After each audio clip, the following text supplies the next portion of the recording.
You're tuning in to Next Play News on YouTube, the no-holds-barred truth on sports. The main event starts now. Folks, we need to have a serious conversation about what's happening in women's sports right now, because we are witnessing the systematic dismantling of competitive fairness and safety, and it's happening in plain sight. The latest chapter in this ongoing saga is unfolding in Michigan, where a high school girls volleyball team is advancing deep into the state tournament with a biological male on their roster. Let's be perfectly clear and call this what it is: an unfair, physical, and competitive advantage that is fundamentally altering the landscape of girls' sports. This isn't a matter of opinion, it's a matter of biological reality. We've seen this story play out in swimming, track and field, and now it's hitting the volleyball courts. The team in question, Ann Arbor Skyline, just defeated DeWitt in the regional semifinals, and they are now just a few wins away from a state championship. A championship that, if won with a male athlete on the team, will be forever tarnished. Now, the details here are telling. Outkick has been investigating this story, and they report that the athlete in question, whose identity is being withheld because they are a minor, had their name legally changed in 2022.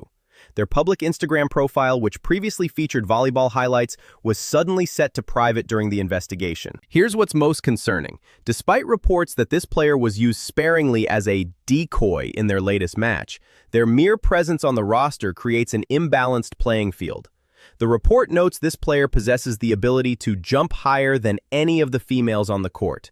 That's not training, that's testosterone. That's male puberty. That's an advantage that no amount of practice can overcome. But this isn't just about competition, it's about safety.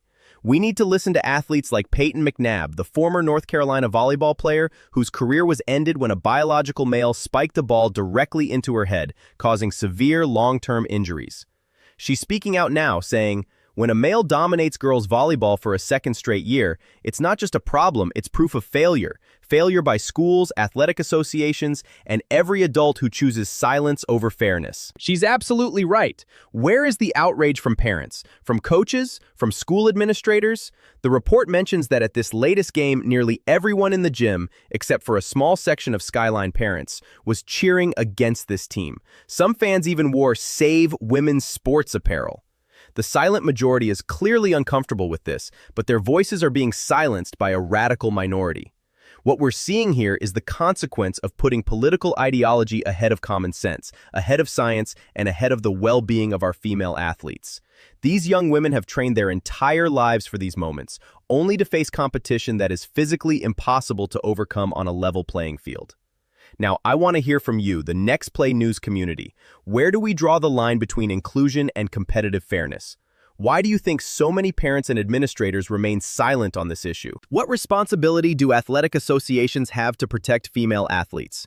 Is there a solution that preserves both fairness and dignity for all athletes? This is one of the most critical conversations in sports today, and it deserves honest, respectful discussion. Share your thoughts in the comments below. I read every single one. If you believe in calling out injustice in sports, make sure to subscribe to Next Play News. We're not afraid to tackle the difficult topics that others shy away from. Hit that thumbs up button if you believe in protecting the integrity of women's sports. It really helps our channel grow and amplifies these important discussions. Thanks for watching. Be sure to tune in next time on Next Play News.